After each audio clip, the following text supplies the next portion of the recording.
T'as pas lu ce qui est marqué? Non. Ah.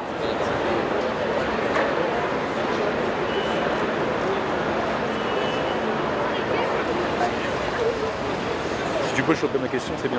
C'est quoi comme question? Ça dépend qu'est-ce que tu veux que je pose. Ma question, c'est qu'est-ce qu'ils vont faire pour les entrepreneurs? Ah d'accord, qu'est-ce qu'ils comptent faire pour les entrepreneurs? Voilà.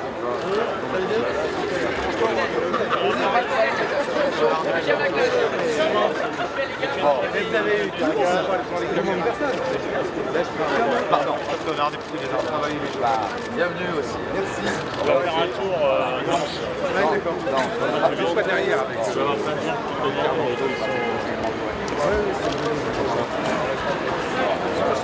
Bonjour monsieur Hamon. Bonjour. Comment allez-vous?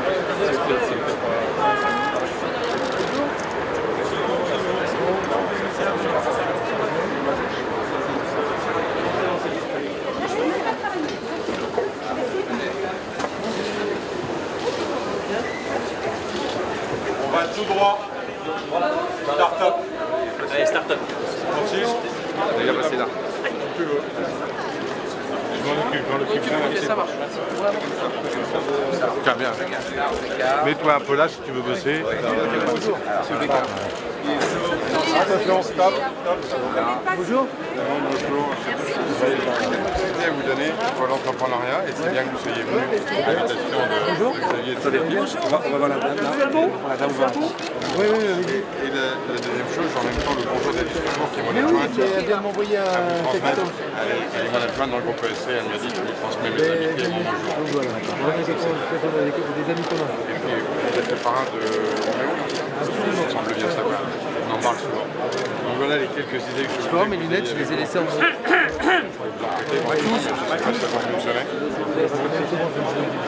C'est lui qui a le manteau. Quelques idées. La première, c'est de mettre un cadre qui est adapté aux réalités des startups, c'est-à-dire qu'il y a moins de 50% de pertes à l'auteur du bilan, dans le dépôt de bilan en France. Mais le capital d'une startup sert précisément à le développer, donc cette loi n'est pas adaptable aux startups. Nous, on a un parcours un peu très chargé. Monsieur, on va le prendre. Voilà, ça, volontiers. C'est gentil. C'est gentil. Merci aussi. Tout est là. Les idées sont On là. le garde. Merci, monsieur. Merci à vous. Plaisir de vous voir. Bientôt. Merci. J'avais demandé à Lazare, il doit être là. J'en ai, mais c'est pas sûr que ce soit la même. Bonjour, vous allez bien? Ah ouais, les frères Tagada. Donc tout ça, des startups ici. Là, oui, du ministère. On a des Merci. des territoires qui accompagnent, qui sont très forts, qui accompagnent les startups. Là, on va aller voir l'accélérateur de NUMA qui fait émerger Des gros accélérateurs qui est en train de se développer dans le monde entier, mais qui est un accélérateur de start-up français. D'accord. Qui est assez On va voir intéressant. maintenant là. Ouais, Ouais, ils sont là. aller voir. Jean Andréa, France Angels, Fédération nationale des business angels. Je suis en tour avec une extinso. Maxime Fournier, Nextinso. Bon, ça va bien? Bah, ça va, Vous êtes au cœur des préoccupations de tout le monde, vous. On est au cœur de l'accompagnement des porteurs de projets, ouais, complètement. Voilà, et de leur financement. Oui. Je me permets de vous remettre. Merci. Merci à vous. Allez. Merci. Par là. Merci, on avance. Oui, avec plaisir. Bonjour, vous allez bien? Ça va? Bienvenue au Numa. Bonjour. Voilà. Je vous donne un badge, Bonjour, vous allez bien? C'est quoi? French Tech Loire-Vallée, Orléans. Oui, Je vous donne la brochure. merci. Allez, C'est bon? par là. Merci. Par là. Alors on arrive. Félicitations, monsieur. Merci à vous. Donc le Numa ici, accélérateur. Allez, le Numa. Arnaud qui va présenter un peu la chose. Voilà. Vous nous faites vivre des choses intenses. C'est un test. Merci de venir nous voir. Donc nous, on est Numa, on est un accélérateur, on aide les startups à se développer. On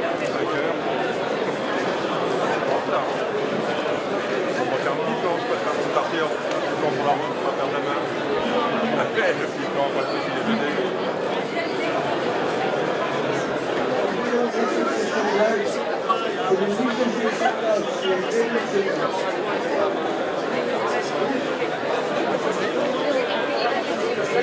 Merci.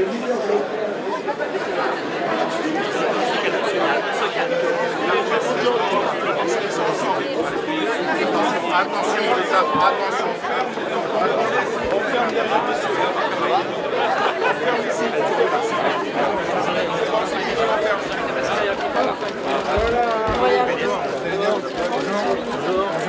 Ravie de faire votre connaissance. Je me présente, Aurélie Charlier, présidente, cofondatrice de Witty, expert comptable.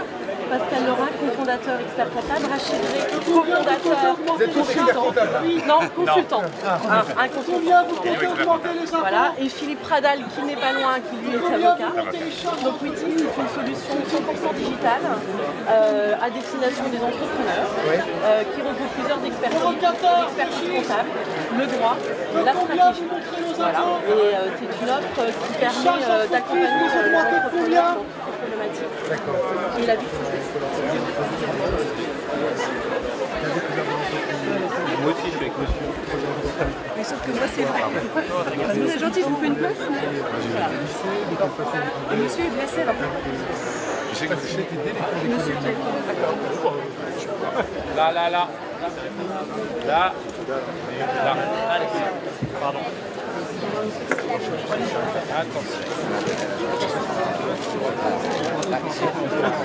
Bonjour monsieur le ministre, je vous souhaite la bienvenue. Écoutez, vous êtes Bonjour. Peut-être l'agence France Entrepreneur. Je ne sais pas si vous avez entendu parler de nous. Si vous connaissez notre agence. C'est bien que vous soyez là parce que si vous connaissez l'agence, du coup, je ne vais pas vous la présenter. Ça, c'est une boutique éphémère, voilà, qu'on a montée pendant la durée du salon avec la Caisse des dépôts, avec Pôle emploi et avec l'AFE. L'idée, c'est quoi? C'est de sourcer sur le territoire francilien les porteurs de projets, ceux qui sont en demande d'emploi, porteurs de projets de création d'entreprise, issus des quartiers prioritaires de la ville, issus des zones de revitalisation rurale, et de leur donner rendez-vous pendant les 48 heures sur le desk de l'agence. Combien sont venus ici? Alors, hier 200, aujourd'hui je ne sais pas. C'est vous qui les accueillez? En tournant, ils sont 3 experts de Pôle emploi et ensuite ils remplissent un petit passeport et ensuite vous les redispatchez vers la fabrique. Vers la fabrique. Vers la fabrique. Et écoutez besoins spécifiques. Tout à fait, en fait là on a la plaquette. Et donc là par exemple pour la jeune fille. Pardon, excusez-moi, on vous a mis le. Désolé. Je suis désolé. Pour la jeune fille, j'ai proposé Créajeune, qui est un accompagnement fait par l'ADI. L'ADI, qui fait du microcrédit. Exactement. Et il faut aussi c'est quoi votre projet, madame? C'est quoi votre projet? Comment? C'est quoi votre projet? Alors on a un projet de création d'entreprise, on est deux. C'est un magasin de textile et aussi une crêperie. Et donc l'ADI, et en gros les besoins que vous avez en termes de financement, c'est quoi? On n'y est pas vraiment encore parce que mon projet n'est pas encore à maturité, mais on y est presque. Mais l'ADI, elle fait aussi de l'accompagnement sans forcément passer par un microcrédit pour les jeunes de 16 ans à 32 ans. Et vous, vous estimez quoi dans une sorte de premier tour de piste, ce qui est le niveau de maturité du projet? Tout à fait. D'accord. Vous montrez le passeport peut-être? Parce que c'est assez sympa ça. Je suis en train de le remplir. Donc vous avez le passeport ici. Donc nous on fait une présélection et on est le rôle d'orientateur. Donc en fonction de ce que la personne souhaite travailler, soit tester nos idées, soit se faire accompagner, soit se faire héberger ou être financé. Dans ce cas-là, nous, on va l'orienter à l'AFE pour qu'il puisse avoir... Et vous assurez qu'elle va être vraiment reçue ou pas? Ah oui. Ouais. Oui, parce que je mets mon prénom ici. D'accord. Ah bon, et les rendez-vous sont rendez-vous sont pris, c'est-à-dire que ce sont des rendez-vous d'agenda, de quart d'heure en quart d'heure. D'accord. Hein, c'est très organisé. Voilà. D'ailleurs, monsieur le ministre, si ça vous intéresse, vous pouvez remplir ça, si vous voulez monter votre petite entreprise, n'hésitez pas. Demi-tour maintenant. Allez, merci. Merci en tout cas, bonne chance, bon courage. À bientôt. Au revoir, monsieur le ministre. Ça passe.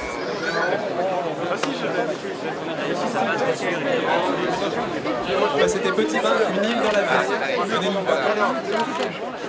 On est au 7 Porte des Gares, dans l'hôtel Marmorski, à Paris. Dominique Cristino. Dominique Cristino, vous avez Bercy et en face. le ministre québécois. Oui. Benoît Hamon, la rencontre avec les entrepreneurs, c'est important.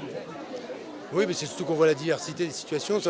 Les entrepreneurs, ça ne veut pas dire grand-chose, sinon qu'il y a des situations très variables, que ce soit jeunes, expérimentés, ayant déjà monté un projet ou pas, en amorçage d'activité ou au moment où on arrive quasiment à maturité, femmes issues des quartiers. On voit bien qu'il y a entrepreneurs sociaux ou start-upers dans le numérique. Tout ça, c'est une immense variété de situations et qui appelle parfois des réponses très variables. Et donc c'est assez intéressant de voir comment cette biodiversité entrepreneuriale cohabite avec un écosystème de financement qui n'est pas toujours forcément très adapté. Et puis les problématiques administratives, les problématiques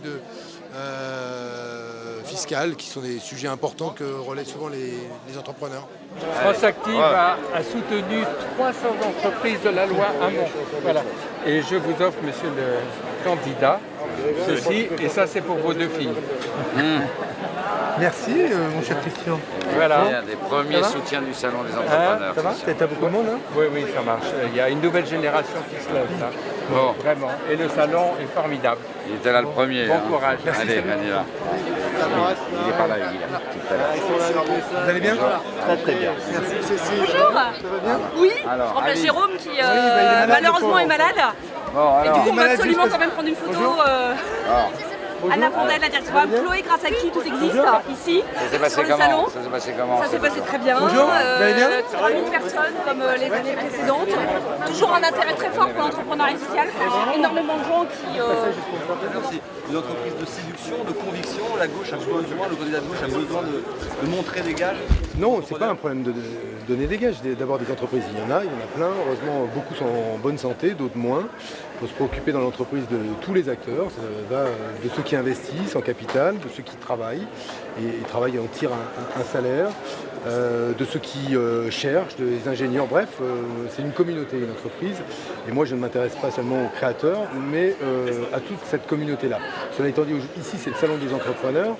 C'est-à-dire toutes celles et ceux qui à un moment ont une idée et à partir de cette idée vont créer une activité, créer de la richesse, que cette richesse créera des emplois, parfois aura du mal à arriver à maturité, faute de partenaires, faute d'investisseurs, aussi faute d'avoir cogné à la bonne porte. Et moi ce qui m'importe c'est de constater où se situent les blocages qui freinent l'entrepreneuriat, où se situent les verrous qui là encore bloquent et quelles sont les aides qui sont efficaces, quelles sont celles qui ne le sont pas et arrosent le sable.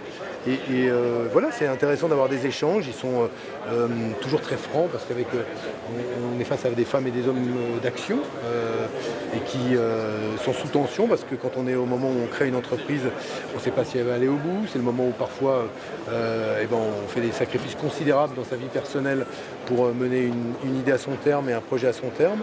Et donc c'est intéressant de voir comment ces jeunes pousses naissent, comment on accouche de beaux projets d'entreprise. Et je suis venu voir ce qu'était cette biodiversité entrepreneuriale, parce qu'il y a de la start-up numérique, de l'entrepreneuriat social, plein de choses différentes.